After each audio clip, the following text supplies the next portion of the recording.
السلام علیکم۔ عمیرہ احمد کا ناول ایمان، امید اور محبت۔ اس کے آنے کے کچھ دن بعد اس نے اپنے گھر 2 عورتوں اور ایک مرد کو آتے دیکھا تھا۔ ان سے ملنے کے بعد امی کسی سوچ میں گم رہی تھیں۔ امید کو یوں محسوس ہوتا رہا جیسے وہ اسے بہت غور سے دیکھ رہی ہوں۔ رات کو اس نے انہیں اپنے بھائیوں کے ساتھ مصروف گفتگو پایا تھا۔ ان کا انداز بھی بہت پر اسرار تھا۔ تم ڈینیل ایڈگر کو جانتی ہو؟ فریج سے پانی نکالتے ہوئے وہ بالکل ساکت ہو گئی۔ پھر اس نے اپنے ہاتھوں میں کپکپاہٹ دیکھی۔ میرے خدا! کیا اب مجھے اپنے گھر والوں کے سامنے اپنی صفائی دینی پڑے گی، وہ بھی ڈینیل ایڈگر کے حوالے سے؟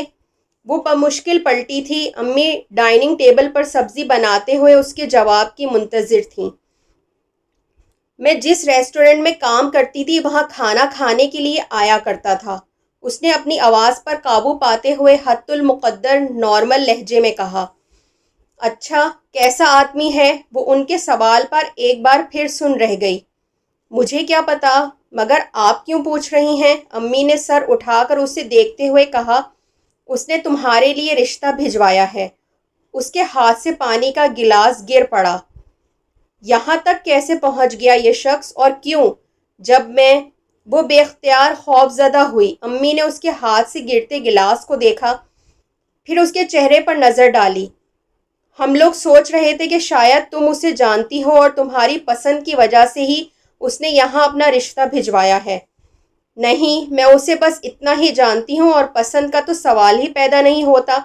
میں ایک غیر مسلم کے ساتھ شادی کیسے کر سکتی ہوں؟ اس نے تیزی سے وضاحت کی۔ وہ اسلام قبول کر چکا ہے، اب ایمان علی نام ہے اس کا، امی نے دھیمے لہجے میں کہا۔ وہ کچھ دیر ساکت انہیں دیکھتی رہی۔ پھر بھی میں اس سے شادی نہیں کر سکتی۔ اس طرح مذہب تبدیل کرنے والوں کا کچھ اعتبار نہیں کیا جا سکتا۔ آپ انکار کر دیں۔ امی نے اس کی بات پر ایک مطمئن اور گہری سانس لی۔ وہ اگلے کئی دن پریشان رہی۔ میرے گھر والے کیا سوچتے ہوں گے؟ میں لاہور میں کیا کرتی رہی ہوں؟ وہ اپنے بھائیوں کے چہرے پر ملامت اور خفگی تلاش کرتی رہی، مگر ان کے چہرے پہلے ہی کی طرح تھے۔ چند دن بعد اس نے ایک بار پھر انہی لوگوں کو آتے دیکھا تھا۔ پھر جیسے ایک روٹین بن گئی۔ وہ ہفتے میں 1-2 بار آتے تھے۔ امی انکار کے باوجود ان کا اصرار ختم نہیں ہو رہا تھا۔ اس کی بے چینی اور اضطراب بڑھتا جا رہا تھا۔ آپ ان سے کہیں وہ ہمارے گھر نہ آئیں، ہمیں یہ رشتہ پسند نہیں ہے، تو پھر اس طرح بحث کی کیا تک ہے؟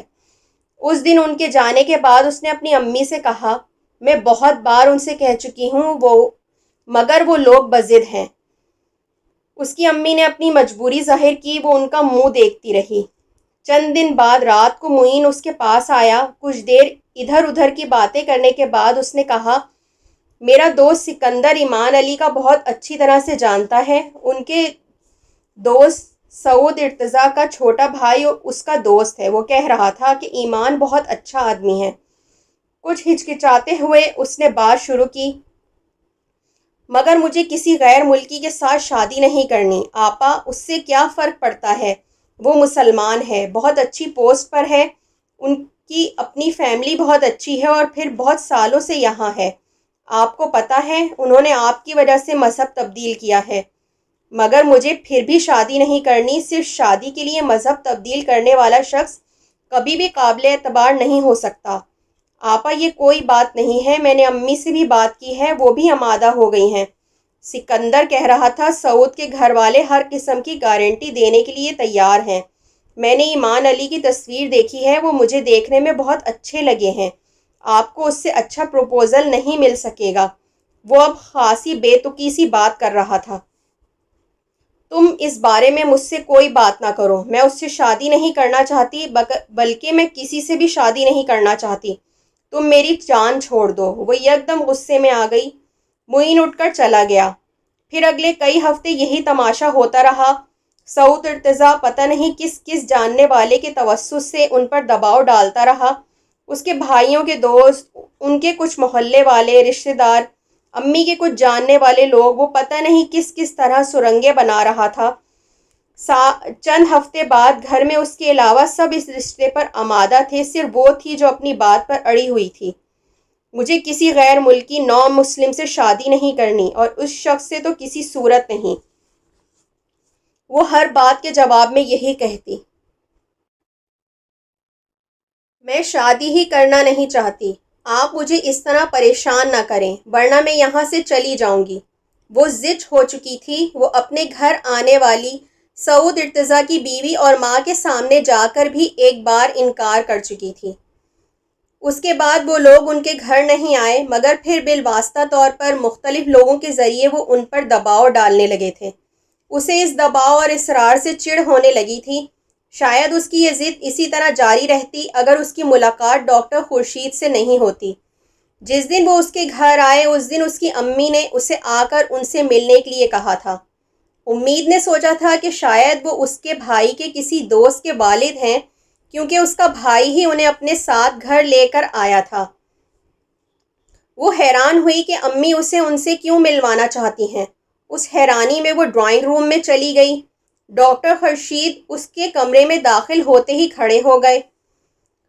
اس کو اپنے لیے ان کا کھڑا ہونا کچھ عجیب لگا۔ وہ خاموشی سے کچھ کہے بغیر سلام دعا کے بعد صوفے پر بیٹھ گئی۔ اس کے بھائی نے ڈاکٹر خورشید کے بارے میں اسے کچھ بتایا۔ وہ خاموشی سے سنتی رہی۔ اسے دلچسپی نہیں تھی کہ سامنے بیٹھے ہوئے شخص کے پاس کتنی ڈگریاں اور کتنا علم ہے، وہ کتنے ملکوں سے تعلیم حاصل کر کے آیا ہے یا کتنی زبانیں بول لیتا ہے، ان کے گھر آنے کے لیے کتنا بڑا اعزاز ہے۔ اسے اس سے بھی کوئی غرض نہیں تھی۔ وہ صرف کچھ وقت وہاں بیٹھ کر وہاں سے واپس چلی جانا چاہتی تھی۔ آپ کے بھائی نے میری کچھ زیادہ تعریف کر دی۔ میں صرف ایک یونیورسٹی میں پڑھاتا ہوں، اس کے علاوہ میری اور کوئی قابلیت نہیں ہے۔ اس کے بھائی کے خاموش ہونے کے بعد ڈاکٹر خورشید نے کہا، وہ اب بھی خاموش رہی، یا اب یہ سمجھ لیں کہ ایک اور اعزاز ہمیں یہ حاصل ہو گیا ہے کہ ایک ایسی لڑکی کو دیکھ رہا ہوں جس کے لیے کوئی ایمان حاصل کر لے۔ وہ ان کے اگلے جملے پر ساکت ہو گئی۔ ڈینیل ایڈگر، ایک اور سپورٹر، اس نے تلخی سے سوچا۔ خفگی اور غصے کی ایک لہر اس کے اندر دوڑ گئی۔ اب مجھے باہر کے لوگ آ کر میری زندگی کے سب سے اہم فیصلے کے بارے میں مشورہ دیں گے اور میرے گھر والے ان کی مدد کریں گے۔ وہ سرد نظروں سے ڈاکٹر خورشید کو دیکھتی رہی۔ امید عالم، آپ کا نام بہت خوبصورت ہے، آپ اپنے نام سے بڑھ کر خوبصورت ہیں، اور آپ کی قسمت ان دونوں چیزوں سے بھی زیادہ روشن ہے۔ وہ اب اس سے نرم آواز میں کہہ رہے تھے، میری قسمت کتنی روشن ہے، کیا میرے علاوہ کوئی یہ بات جان سکتا ہے؟ ایک بار پھر اس نے تلخی سے سوچا۔ اس کا بھائی یکدم چائے لانے کے لیے اٹھ کر چلا گیا۔ مجھے ایک بات بتائیں، آپ اتنے بڑے اسکالر ہیں، آپ تو بہت علم رکھتے ہیں، دنیا کا بھی دین کا بھی۔ آپ بتائیں، صرف شادی کے لیے مذہب تبدیل کرنے والے شخص کتنے قابل اعتبار ہو سکتے ہیں، اور کوئی مسلمان لڑکی ایسے شخص سے شادی کرنے کا جوا کیوں کھیلے جس کے عقیدے کے باطل ہو جانے کا اسے شک ہو؟ اور مجھے یہ بھی بتائیں کہ جب آپ جیسے اسکالرز مسلمان لڑکیوں کو جا کر اس کام پر مجبور کرنے لگے تو ہدایت اور رہنمائی کے لیے کتنے دروازے کھلے رہ جائیں گے۔ جتنے تلخ لہجے میں ان سے بات کر سکتی تھی اس نے کی۔ ان کی مسکراہٹ میں کمی نہیں آئی۔ وہ بڑی خندہ پیشانی سے اس کی بات سنتے رہے۔ میں یہاں کسی اسکالر کے طور پر نہیں آیا، میں یہاں ایک مسلمان کے طور پر آیا ہوں۔ ایک دوسرے مسلمان کو مجبور کرنے کے لیے کہ وہ کسی نام نہاد مسلمان سے شادی کر لے۔ نام نہاد مسلمان سے آپ کی مراد کیا ہے امید بی بی؟ اگر ایمان علی نام نہاد مسلمان ہے تو کیا ہم سب نام نہاد مسلمان نہیں ہیں، جن کے اعمال اور افعال اسلام کے بتائے ہوئے کسی اصول سے مطابقت نہیں رکھتے، جن کے ایمار کمزور ہوتے ہیں، جو صرف ساری زندگی اس بات کا فائدہ اٹھاتے ہیں کہ انہیں پیدائشی طور پر مسلمان گھرانے میں پیدا کیا گیا، ورنہ اگر دین کے لیے کوئی قربانی دینی پڑے تو مسلمانوں کی ان فہرست میں خاصی تعداد کم ہو جاتی ہے، مگر صرف دعویٰ کرنا پڑے تو ہر مسلمان اپنے علاوہ کسی دوسرے کو مسلمان تسلیم ہی نہیں کرتا۔ وہ اب سنجیدہ ہو چکے تھے۔ میں ان مسلمانوں میں سے نہیں ہوں۔ میں نے اپنے دین اور ایمان کے لیے کیا چھوڑا ہے اس کا اندازہ آپ نہیں لگا سکتے۔ میں نے اپنی خواہشوں اور خوابوں کو مار دیا ہے، اس لیے میرے افعال اور اعمال کے بارے میں بات نہ کریں۔ میرا ایمان کمزور ہوتا تو آج میرے پاس کیا ہو سکتا تھا آپ اس کا اندازہ بھی نہیں لگا سکتے۔ دین کے لیے میں نے سر پر تانی ہوئی چھتری چھوڑ کر ننگے پاؤں دھوپ میں چلنا قبول کیا ہے۔ مجھے حق ہے میں اپنے اور دوسرے مسلمانوں میں سے موازنہ کروں۔ مجھے حق ہے کہ میں خود کو ان لوگوں سے بہتر سمجھوں جو دھوپ میں چلنے کے بجائے سائے کے لیے ہر چیز کا سودا کر لیتے ہیں۔ وہ ان کی بات پر اس طرح بھڑکے گی، اس کا اندازہ نہ ڈاکٹر خورشید کو تھا نہ ہی خود امید کو۔ اللہ خود پر کوئی احسان نہیں رکھتا امید بی بی۔ اگر آپ نے اس کے لیے کوئی چیز چھوڑی ہے تو وہ آپ کو اس سے بہتر شے سے نواز دے گا۔ نہیں، بعض چیزوں کے بعد ان سے بڑھ کر اور ان سے بہتر کوئی چیز نہیں ملتی، کیونکہ دل کو کوئی چیز بہتر نہیں لگتی۔ ڈاکٹر خورشید نے اس کی آنکھوں میں امڑتی نمی اور اسے چھپانے کے لیے جھکے سر کو دیکھا۔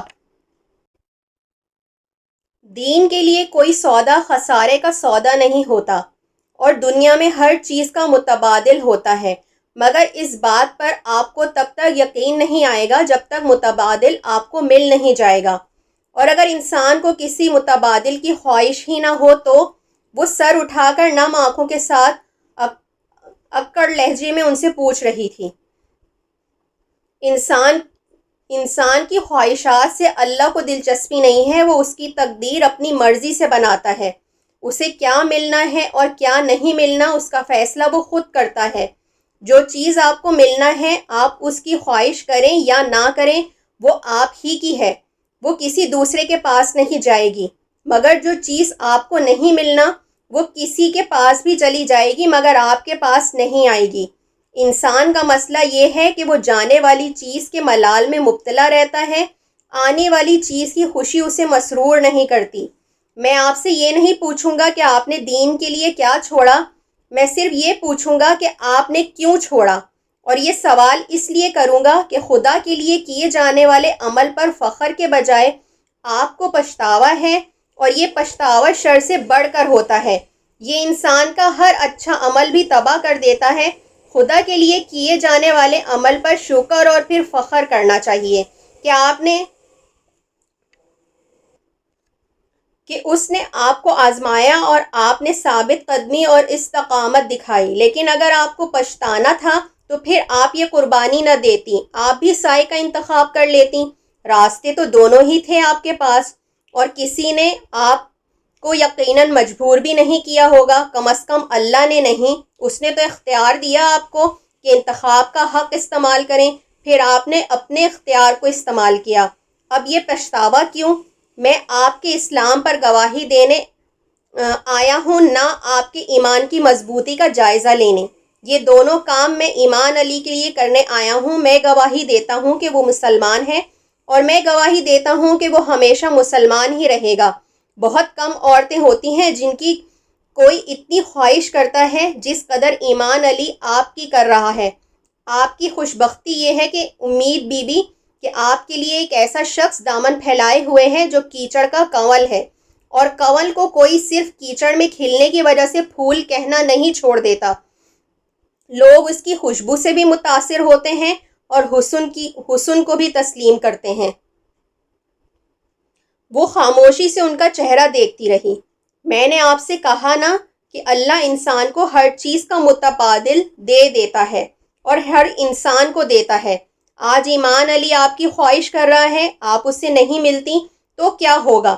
اللہ اس کے لیے آپ سے بہتر اور بڑھ کر کوئی متبادل پیدا کر دے گا۔ اللہ کو نوازنا آتا ہے، مگر جب کوئی اتنی چاہ کرے تو اس کی محبت کو اس طرح رد نہیں کرنا چاہیے۔ آپ ایک ایسے شخص کو رد کر رہی ہیں جس کی زندگی میں صرف ایک عورت آئی ہے، اور وہ عورت آپ ہیں۔ وہ آپ کا نام اتنی محبت اور عزت سے لیتا ہے کہ مجھے آپ پر رشک آتا ہے۔ عورت سے محبت بہت سے مرد کرتے ہیں، مگر محبت کے ساتھ ساتھ عزت بہت کم مرد کرتے ہیں۔ وہ تھرا گئی، اسے کچھ یاد آیا، اسے لگا وہ زمین کے اندر اتر رہی ہو۔ مجھے لگتا ہے آپ کا کوئی عمل خدا کو بہت پسند آیا ہے، جس کی وجہ سے اس نے آپ کو اتنی خوش بخت بنا دیا کہ کوئی شخص آپ کے لیے آپ کا دین اختیار کرنے پر تیار ہو گیا۔ اب آپ سوچئے آپ کا ساتھ اس شخص کو اور کتنی ثابت قدمی اور استقامت دے گا۔ اس کی آنکھوں میں دھندلاہٹ آنے لگی۔ ہمارے دین کا امتیاز یہی ہے کہ اس میں کوئی اچھوت چھات نہیں ہے، نئے اور پرانے مسلم کا کوئی تصور نہیں ہے۔ ہمیں انصار کی طرح ہونا چاہیے، آنے والوں کو گلے لگانا چاہیے، ان کے عقیدوں اور حسب و نسب کو چھاننے پھٹکنے نہیں بیٹھنا چاہیے۔ جو منہ سے خود کو مسلمان کہتا ہے وہ مسلمان ہے، ہمارے ماننے یا نہ ماننے سے اس کی ایمان میں فرق نہیں پڑے گا، ہمارے اپنے ایمان میں فرق پڑے گا۔ اس نے اپنی آستینوں سے چہرہ صاف کیا۔ آپ مقدر پر یقین رکھتی ہیں تو یہ جان لیں کہ آپ ایمان علی کے مقدر میں لکھی گئی ہیں۔ آپ کو کوئی اور نہ پہلے ملنا تھا نہ بعد میں ملے گا۔ آپ کو دیکھ کر مجھے محسوس ہو رہا ہے کہ آپ میرے لفظوں سے موم ہوں یا نہ ہوں، مگر ایمان علی نے آپ کے لیے کوئی ایسی دعا ضرور کی ہے کہ وہ آپ کو پا لے گا۔ اب اس میں کتنا وقت لگے گا یہ خدا جانتا ہے۔ اس نے اپنے چہرے کو دونوں ہاتھوں سے ڈھانپ لیا۔ وہ ڈاکٹر خورشید کو نہیں جانتی تھی، مگر اس شخص کی زبان میں کچھ ایسا ضرور تھا جو دوسروں کو چونکا دیتا تھا، انہیں بے بس کر دیتا تھا، پھر انہیں قائل کر دیتا تھا۔ وہ قائل نہیں ہوئی تھی مگر بے بس ضرور ہو گئی تھی۔ اس رات اس نے اپنی پوری زندگی کو ایک فلم کی طرح آنکھوں کے سامنے سے گزرتے دیکھا۔ ہر یاد، ہر تصور جہاں زیب پر آ کر ختم ہو گیا تھا۔ کیا میرے لیے کسی دوسرے شخص سے شادی کرنا ممکن ہے جب میں اپنا ہر خواب کسی دوسرے مرد کے حوالے سے دیکھ چکی ہوں؟ میں نے اپنی پوری زندگی کو ایک دوسرے شخص کے حوالے سے دیکھا ہے۔ ایمان علی کو میں کیا دے پاؤں گی؟ میرے سارے لفظ، سارے حرف، سارے جذبے، سارے احساسات صرف جہاں زیب کے لیے ہیں۔ کسی دوسرے شخص کے لیے تو میرے پاس کچھ ہے ہی نہیں۔ اس کا دم گھٹنے لگا۔ ڈاکٹر خورشید کہتے ہیں اس نے مجھ سے اتنی محبت کی کہ میرے لیے اتنی دعائیں کی کہ خدا نے مجھے اس کے مقدر میں لکھ دیا۔ میں نے بھی تو جہاں زیب سے بہت محبت کی تھی، بہت دعائیں مانگی تھیں، پھر اللہ نے اسے میرے مقدر میں کیوں نہیں لکھا؟ ایمان علی تو مجھے ہر ایک سے مانگتا پھر رہا ہے، میں نے تو جہاں زیب کو صرف اللہ سے مانگا تھا۔ اس کا دم گھٹنے لگا۔ جس شخص کو میں نے چاہا وہ مجھے نہیں ملا، تو پھر میں اس شخص کو کیوں ملوں جو مجھے چاہتا ہے؟ مگر مجھے اس شخص سے ایک بار بات کرنی چاہیے، مجھے دیکھنا چاہیے کتنی صداقت ہے اس کے لہجے میں۔ وہ ڈاکٹر خورشید کے گھر اس سے ملنے گئی۔ وہ جتنی تلخی سے اس سے بات کر سکتی تھی اس نے کی، مگر وہ متزلزل نہیں ہوا۔ اس نے ایمان کو اپنی منگنی کے بارے میں بتایا۔ اس کا خیال تھا شاید وہ اپنے فیصلے پر نظر ثانی کرے۔ وہ اب بھی اسی طرح تھا۔ امید کو اس پر غصہ آیا، پھر اسے ایمان پر ترس آیا۔ اس کا دل چاہا وہ اس سے کہے، اپنی زندگی میں مجھے شامل مت کرو، اپنی زندگی برباد مت کرو، کسی ایسی لڑکی سے شادی کرو جس کی زندگی میں کوئی جہاں زیب نہ آیا ہو، جو تمہاری محبت کا یقین کرے، تمہارے جذبوں کی قدر کرے، مگر میں وہ لڑکی نہیں ہوں۔ اس نے شرط رکھی تھی کہ وہ 1 سال تک اس سے ملے، نہ کوئی رابطہ رکھے اور اسلامی تعلیمات پر کاربند رہے۔ اگر اس نے یہ شرط پوری کر دی تو وہ 1 سال بعد اس سے شادی کر لے گی۔ اس نے سوچا تھا 1 سال تک ایمان علی کی محبت میں کمی ہو جائے گی، وہ اس کی نظروں سے ہٹ جائے گی تو شاید اس کے اس جنون میں بھی کمی ہو جائے، شاید وہ ان چیزوں پر غور کرنے لگے جن پر وہ غور کر رہی تھی۔ ایمان علی نے اس کی شرط قبول کر لی تھی۔ 1 سال میں 365 دن ہوتے ہیں، 365 دن۔ اگر کسی شخص کو دیکھا جائے، نہ اس سے بات کی جائے، نہ اس سے کوئی رابطہ رکھا جائے تو محبت کم ہو جاتی ہے۔ میں بھی یہی دعا کروں گی کہ ایمان علی کے ساتھ ایسا ہی ہو۔ اس نے اپنے گھر والوں کو اپنے فیصلے کی اطلاع دیتے ہوئے سوچا تھا۔ وہ بہت مطمئن ہو گئی تھی۔ اسے جہاں زیب کے ویژن کے ساتھ رہنے کے لیے 1 اور سال مل گیا تھا۔ 1 سال اور گزر جاتا، امی کے لیے کوئی رشتہ تلاش نہ کرتی۔ 1 سال بعد وہ 28 سال کی ہو جاتی، تب ایمان کے انکار کی صورت میں امی کو ایک بار پھر سے اس کے لیے رشتے کی تلاش کرنی پڑتی۔ بڑھتی عمر کے ساتھ یہ خاصا دشوار ہوتا، شاید اس کی شادی نہ ہو سکے اور وہ اس عذاب سے بچ جائے۔ اس کی ہر توقع ہی رہی تھی۔ 1 سال کے دوران ہر بار گھر میں ایمان علی کا ذکر آنے پر وہ موضوع بدل دیتی، وہ وہاں سے اٹھ کر چلی جاتی اور کسی اور کام میں مصروف ہو جاتی۔ 1 سال کے دوران اسے کبھی اس کا خیال نہیں آیا تھا کہ اگر کبھی اس کا خیال آتا بھی تو ایک خوف کی طرح۔ 1 سال کے دوران بھی اس کے ذہن پر وہی ایک چہرہ چھایا رہا تھا، وہ پچھلے بہت سے سالوں سے اس کے دل و دماغ پر قابض تھا۔ 1 سال کے دوران بھی اس نے اپنے ارد گرد لہرائی ہر پرچھائی میں جہاں زیب کو ہی تلاش کیا تھا، اپنے ارد گرد گونجتی آوازوں میں اسی کی آواز ڈھونڈی تھی۔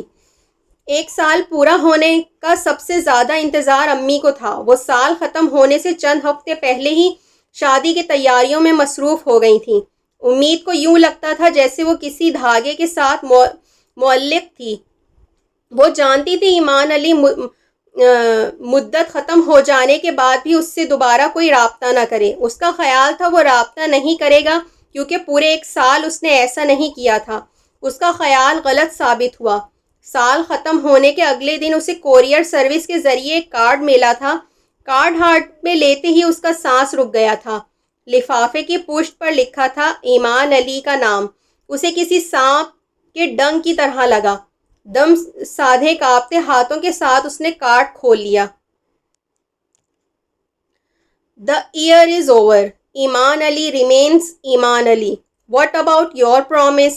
سال ختم ہو چکا ہے اور ایمان علی اب بھی ایمان علی ہے۔ آپ کو اپنا وعدہ یاد ہے؟ اس کے ہاتھ سے کارڈ چھوٹ گیا۔ اس کا وعدہ اس کے گلے میں پھندا بن کر اٹکنے لگا۔ کیا واقعی میں اس شخص کے مقدر میں ہوں؟ تو پھر جہاں زیب عادل۔ اس نے آنکھیں بند کر لیں۔ 3 دن کے بعد سادگی سے ایمان علی کے ساتھ اس کا نکاح ہو گیا۔ وہ امید کی ضد تھی کہ شاید کہ شادی کی کوئی رسم ادا نہ کی جائے۔ اس کے گھر والوں کے اصرار کے باوجود وہ اپنی ضد پر قائم رہی۔ نکاح نامے پر دستخط کرنے کے بعد بھی بہت دیر تک اس کا ہاتھ کانپتا رہا تھا۔ ہاں، ساری بات تقدیر ہی کی ہوتی ہے، اور تقدیر وہ چیز ہے جو ہماری آنکھوں میں ریت بھر دیتی ہے۔ 9 سال جب بھی میں نے اس کاغذ کا سوچا تھا، میری سماعتوں میں صرف جہاں زیب کا نام ہی گونجتا رہا تھا۔ پچھلے 5 سال میں نے یہی سوچا تھا کہ میں زندگی میں کبھی کسی شخص سے شادی نہیں کروں گی۔ میری زندگی میں جہاں زیب نہیں تو کوئی دوسرا بھی نہیں آئے گا۔ اور اب یہاں اس کاغذ پر دستخط کرتے ہوئے میرا کوئی فیصلہ، کوئی خواہش رکاوٹ نہیں بنی۔ آپ نے ٹھیک کہا تھا ڈاکٹر خورشید، میں ایمان علی کے مقدر میں لکھ دی گئی تھی۔ میرے لیے ممکن ہی نہیں تھا کہ میری کوئی تدبیر میری تقدیر کو بدل دیتی۔ مجھے یقین نہیں آ رہا کہ تم میرے گھر میں یہاں میرے کمرے میں ہو۔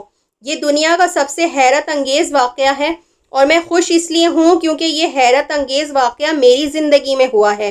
پچھلے 1 سال میں نے تمہیں بہت بار اس کمرے میں دیکھا ہے، بہت بار، اور اب جب تم واقعی یہاں ہو تو میں سمجھ نہیں پا رہا کہ یہ خواب تھا یا یہ خواب ہے، مگر جو بھی ہے مجھے اس خواب سے محبت ہے۔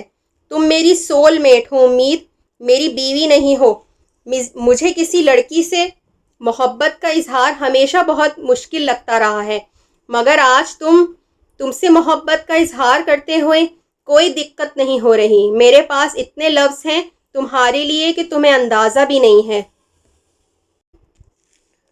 صبح 10 بجے اس کا نکاح ہوا تھا۔ شام کو وہ اس کے ساتھ لاہور میں موجود تھی۔ سعود ارتضیٰ کی بیوی کچھ دیر پہلے ہی گئی تھی اور اب وہ دونوں گھر میں اکیلے تھے۔ وہ کاٹن کے ایک ایمبرائڈرڈ سوٹ میں اس کے سامنے بیٹھی تھی اور وہ بچوں جیسی شفاف مسکراہٹ کے ساتھ دھیمے لہجے میں اسے بتا رہا تھا کہ اس نے پہلی بار اسے کہاں دیکھا، کتنا عرصہ وہ اس کے لیے وہاں جاتا رہا تھا، کس طرح وہ ہاسٹل تک اس کا تعاقب کرتا رہا تھا۔ وہ بے یقینی کے ساتھ اس کا چہرہ دیکھتی رہی، پھر اس کی آنکھوں میں آنسو آ گئے۔ محبت تو جہاں زیب بھی مجھ سے کی کرتا تھا اور ایسی ہی محبت کی تھی، تو 9 سال وہ محبت کرتا رہا تھا، پھر سب کچھ بھگ سے اڑ گیا۔ یہ شخص چاہتا ہے میں اس کی 1-1.5 سال کی محبت پر ایمان لے آؤں۔ وہ اس کے آنسوؤں سے پریشان ہوا تھا، وہ ان کی وجہ جاننا چاہتا تھا۔ اس نے وجہ بتائی تھی۔ اس نے اس سے کہا تھا کہ اس کے لفظ اسے جھوٹے لگتے ہیں، اسے ایمان کی باتوں پر یقین نہیں آتا۔ وہ بہت دیر خاموش بیٹھا، اس کا چہرہ دیکھتا رہا۔ تمہارا یقین نہ کرنا میری محبت کو کم نہیں کر سکتا، نہ ہی میرے لفظوں کو جھوٹا کر سکتا ہے۔ بہت دیر بعد اس نے کہا۔ ایمان علی اس کی زندگی میں آنے والا عجیب ترین مرد تھا۔ اسے حیرت ہوتی، کیا کوئی مرد انا کے بغیر ہو سکتا ہے؟ اور ایمان علی ایسا ہی ایک مرد تھا۔ وہ کم گو اور ریزرو تھا۔ اس کا اندازہ اسے شادی کے چند دن میں ہی ہو گیا تھا۔ اسے ایمان کی سرگرمیوں اور مصروفیات پر حیرت ہوتی، گھر، آفس، جم اور پھر گھر۔ شادی کے تیسرے چوتھے دن اس نے اپنی مصروفیات بتائی تھیں تو امید نے مسکرا کر کہا تھا، تم خاصے مطمئن اور خوش تھے اپنی زندگی سے، یہ شادی کہاں سے آ گئی؟ اچھا نہیں تھا تم یوں ہی رہتے آزاد؟ ہاں اچھا ہوتا اگر میں نے تمہیں دیکھا نہ ہوتا، تب شاید میرا اطمینان ہمیشہ ایسا ہی برقرار رہتا، اس نے بڑی سادگی سے جواب دیا تھا۔ وہ خاموشی سے اس کا چہرہ دیکھنے لگی۔ وہ کھانا کھا رہا تھا۔ اگر میں تمہاری زندگی سے نکل جاؤں تو تمہیں کیا فرق پڑے گا ایمان؟ وہ کھانا کھاتے کھاتے رک گیا۔ میرے پاس ایسے کسی سوال کا جواب نہیں ہے جو ممکن نہ ہو۔ دنیا میں سب کچھ ممکن ہوتا ہے۔ ہوتا ہوگا مگر یہ نہیں، اس نے اپنی بات پر زور دے کر کہا۔ تم مجھے چھوڑ کر اس وقت جاؤ گی جب میں تمہیں کوئی تکلیف دوں گا، مگر میں تمہیں کوئی تکلیف نہیں دوں گا، اس لیے تمہارے چھوڑ کر جانے کا سوال ہی پیدا نہیں ہوتا۔ اسے بے اختیار کوئی اور یاد آیا۔ وہ ڈائننگ ٹیبل سے اٹھ گئی۔ وہ اس کے ساتھ خوش نہیں تھی تو ناخوش بھی نہیں تھی، مگر ایمان علی کے وجود نے جہاں زیب عادل کے ویژن کو ختم نہیں کیا تھا۔ ایمان علی ہر لحاظ سے جہاں زیب سے بہتر تھا، مگر وہ جہاں زیب نہیں تھا۔ وہ امید سے محبت کا اظہار کرتا اور اسے جہاں زیب یاد آنے لگتا۔ اس کے لہجے کی نرمی، اس کی مسکراہٹ، اس کی ہر بات اسے جہاں زیب کی یاد دلاتی تھی۔ وہ سوچتی اگر میں ایمان علی کے ساتھ نہیں جہاں زیب کے ساتھ ہوتی تو کیا ہوتا؟ کیا زندگی یکدم خوبصورت اور دنیا مکمل نہ ہو جاتی؟ ایمان علی کی محبت اور خلوص جہاں زیب کا متبادل نہیں ہو سکتا۔ شادی کے ایک ہفتے بعد وہ اسے اپنے والدین سے ملوانے جرمنی لے کر گیا۔ وہ اس کے والدین سے 2-3 بار فون پر بات کر چکی تھی۔ وہ اس بات کا بھی اندازہ لگا چکی تھی کہ ایمان اپنی ماں سے بہت اٹیچ تھا اور اس کی باتوں اور خیالات پر اس کی ماں کے نظریات کی خاصی گہری چھاپ تھی۔ اسے پھر بھی اس بات پر حیرت تھی کہ ماں سے اتنا متاثر ہونے کے باوجود اس نے کبھی کرسچن ہونے کی کوشش کیوں نہیں کی، باقاعدہ طور پر کسی بھی مذہب کو اختیار کرنے سے اس طرح اجتناب کیوں کیا۔ سبل سے مل کر اسے خوشی ہوئی تھی۔ وہ واقعی بہت مختلف قسم کی عورت تھی۔ اس نے مغربی عورتوں کے بارے میں جو کچھ سن رکھا تھا وہ اس کے برعکس تھی۔ مجھے اب تک یقین نہیں آ رہا کہ ڈینیل نے شادی کر لی ہے اور تم واقعی اس کی بیوی ہو۔ جرمنی پہنچنے کے دوسرے دن اس نے دوپہر کو لنچ کرتے ہوئے امید سے کہا، یہ تو اب شادی کرنے ہی نہیں چاہتا تھا، مگر میں خوش ہوں کہ اسے بالآخر ویسی بیوی مل گئی جیسی یہ چاہتا تھا۔ یہ کیسی بیوی چاہتا تھا؟ امید نے ایمان کو دیکھتے ہوئے دلچسپی سے پوچھا۔ ایسی لڑکی جس کا کوئی بوائے فرینڈ نہ رہا ہو، جو بہت مشرقی ہو بلکہ تنگ نظر اور قدامت پرست۔ یقیناً تم ایسے ہی کسی گھرانے سے تعلق رکھتی ہوگی جہاں آدمیوں سے زیادہ میل جھول نہیں ہوتا ہوگا، مگر پھر ڈینیل سے تمہاری ملاقات کیسے ہو گئی اور شادی؟ عجیب بات ہے نا۔ امید کے چہرے کی مسکراہٹ یکدم غائب ہو گئی۔ نہیں ممی، امید ایک ریسٹورنٹ میں کام کرتی تھی، میں نے اسے پہلی بار وہیں دیکھا۔ وہ مدھم آواز میں مسکراتے ہوئے ماں کو بتا رہا تھا۔ امید نے عجیب نظروں سے اسے دیکھا۔ اور تمہیں اس بات پر کوئی اعتراض نہیں ہوا کہ یہ اس طرح کی جاب کر رہی ہے؟ ممی، آپ میرے بارے میں کچھ زیادہ ہی غلط سوچنے لگی ہیں۔ میں اتنا قدامت پرست بھی نہیں ہوں۔ اس نے ماں کی بات پر کچھ جھینپ کر امید کو دیکھا جو بے تاثر چہرے کے ساتھ کھانا کھانے میں مصروف تھی۔ کیوں امید، کیا تمہارا کوئی بوائے فرینڈ نہیں رہا؟ سبل نے بڑی بے تکلفی کے ساتھ امید سے پوچھا۔ امید کے چہرے کا رنگ بدل گیا۔ ممی پلیز، ایمان نے برق رفتاری سے احتجاج کیا۔ ارے اس میں ایسی کیا بات ہے؟ سبل نے کچھ حیرانی سے کہا۔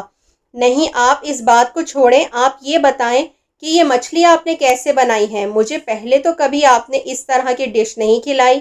وہ بڑی مہارت سے موضوع بدل گیا۔ تم جانتے تھے کہ میری منگنی ہوئی تھی، یہ بھی جانتے ہو کہ میں آج تک جہاں زیب کو بھلانے میں کامیاب نہیں ہوئی، پھر بھی مجھ سے شادی؟ تمہاری ممی کہہ رہی تھی کہ تم ایسی لڑکی چاہتے تھے جس کا کوئی بوائے فرینڈ نہ ہو، پھر تمہیں اس بات پر اعتراض کیوں نہیں ہوا کہ میرا ایک منگیتر تھا جس سے میں بہت محبت کرتی ہوں؟ اس رات امید نے سونے سے پہلے ایمان سے بات کرتے ہوئے اسے جتایا تھا۔ وہ تمہارا بوائے فرینڈ نہیں تھا۔ اس نے جیسے بحث شروع کرنے سے گریز کیا۔ میرے لیے وہ کسی بوائے فرینڈ سے بڑھ کر تھا، اس نے بڑی بے خوفی سے اس کی آنکھوں میں آنکھیں ڈالتے ہوئے کہا۔ ایمان کے چہرے کا رنگ بدل گیا، کچھ کہے بغیر اس نے آنکھیں بند کرتے ہوئے ٹیبل لیمپ آف کر دیا۔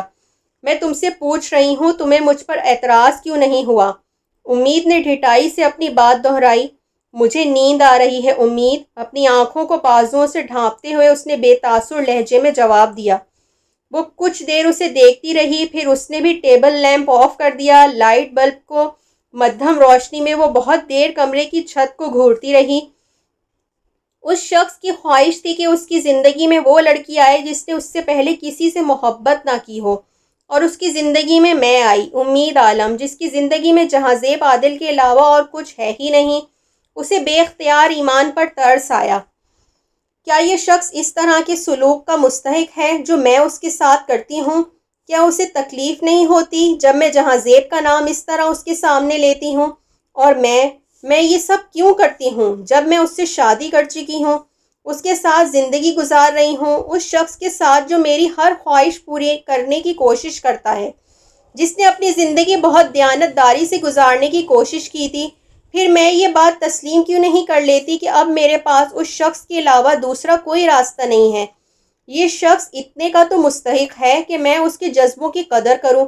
اس طرح اسے تکلیف پہنچا کر میں کون سے جذبوں کی تسکین چاہتی ہوں؟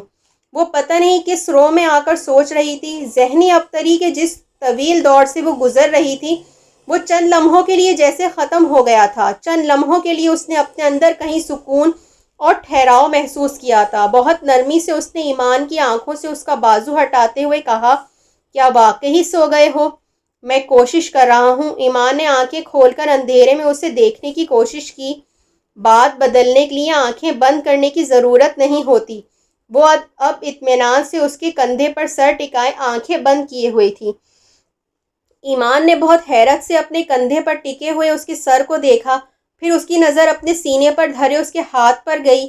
وہ آنکھیں بند کیے پرسکون انداز میں سونے کی کوشش کر رہی تھی۔ وہ بے اختیار مسکرا دیا۔ اپنا ہاتھ اس کے ہاتھ پر رکھ کر اس نے خود بھی آنکھیں بند کر لیں۔ اگلے کچھ دن اس نے پوری طرح جہاں زیب عادل کو اپنے ذہن سے جھٹکنے کی کوشش کی۔ وہ ایمان کے ساتھ اس کی مختلف فیملی ممبرز کے ہاں دعوتوں میں شرکت کرتی رہی۔ ہر جگہ اس کو ایمان کے بارے میں کچھ نہ کچھ ضرور معلوم ہوتا رہا۔ اسے اندازہ ہو گیا تھا کہ وہ اپنے عادات کی وجہ سے اپنے خاندان میں خاصا پسند کیا جاتا تھا، اور یہ پسندیدگی صرف اس کے لیے ہی نہیں بلکہ سبل اور پیٹر کے لیے بھی تھی۔ وہ اس کے ساتھ اپنے رشتے کو مضبوط کرنے کی کوشش کر رہی تھی۔ اس کا ہاتھ پکڑ کر سڑکوں پر چلتے ہوئے، اس کی باتوں پر ہنستے ہوئے، اس کے ساتھ باتیں کرتے ہوئے، اس نے ہر بار جہاں زیب کے ویژن سے فرار حاصل کرنے کی کوشش کی۔ جرمنی میں قیام کے دوران اس نے ایمان کے ساتھ اپنی زندگی کی سیڑھی پر دوبارہ چڑھنے اور قدم جمانے کی کوشش کی، مگر وہ ایک بار پھر گری۔